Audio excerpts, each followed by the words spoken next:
100 साल तक भूखा रखो, 100 साल तक भूखा रखो। जब 100 साल उसे भूखा रखा जाता, 100 साल के बाद जब लाया जाता है, अब अल्लाह रब्बुल इज्जत सवाल करता तो अंदाज ही बदला हो, अंत रब्बुना व अना अब्दु, आए मौला तू मेरा रब है, मैं तेरा बंदा, मैं तेरा बंदा हूँ। तो ये ख्वाहिशात जो हमारे अंदर डाली गई है, इसकी तखलीक और सबसे पहले रब की बारगाह में जो अना कहकर के, मैं कहकर के खड़ा हुआ था,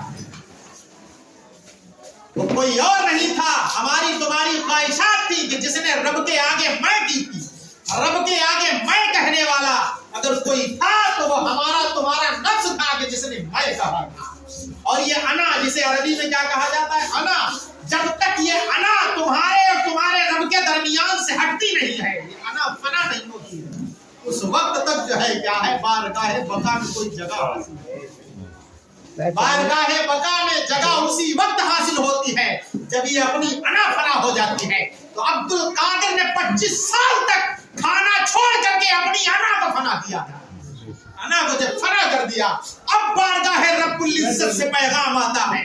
जब ये अना मर गई तब पैगाम आता है, कसमें दे दे के खिलाता है पिलाता है, प्यारा अल्लाह तेरा चाहे। अब कसमें दी जा रही है, अब्दुल कादिर तूने तो अपनी अना को फना कर दिया है, अब तू चाहे मुल्क खा, मुल्क मुसल्लम खा, कुछ भी खा, तेरी अना फना हो चुकी है। तेरा खाना अब तेरे लिए नहीं है, तेरे रब के लिए, मर्जी के लिए। इसीलिए तो जब एक औरत अपने बच्चे को छोड़ के जाती है और देखती है, जब 1 साल के बाद लौट के आती है तो देखती है कि बच्चा तो बहुत कमजोर हो गया। और जब आपकी बारगाह में घुसी तो देखा कि आप जो है क्या है, मुर्ग तनावुल फरमा रहे, कहने लगती है कि मैंने अपना बच्चा इसलिए छोड़ा था आपके पास इतना कमजोर, मेरा बच्चा, आप मुर्ग उड़ा रहे हैं। तब आपने क्या है, उस मुर्ग की हड्डियों को जमा करके फरमाया था, कौन तो हड्डियों में हरकत आई, ढांचा तैयार हो गया, गोश्त गोश्त चढ़ा। चढ़ने के बाद अल्लाह रब्बुल इज्जत ने उसमें रूह दी। फिर आपने फरमाया था, बीवी जब तुम्हारा बेटा इस मंजिल को पहुंच जाए तो ये खाने के लिए बसा अवकाश।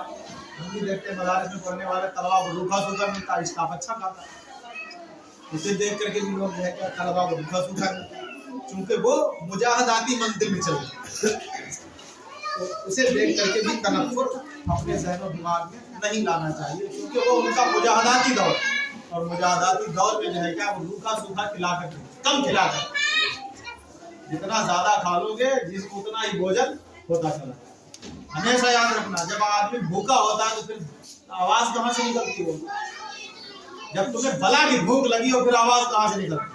अरे मौला कहीं खाने को, वो आवाज जब भला की भूख लगी हो और आवाज कहाँ से निकलती? उससे निकलती अल्लाह रब्बुल इज्जत ने जो आपने दिया। जब उससे सदा निकलती तो बारगाह इज्जत में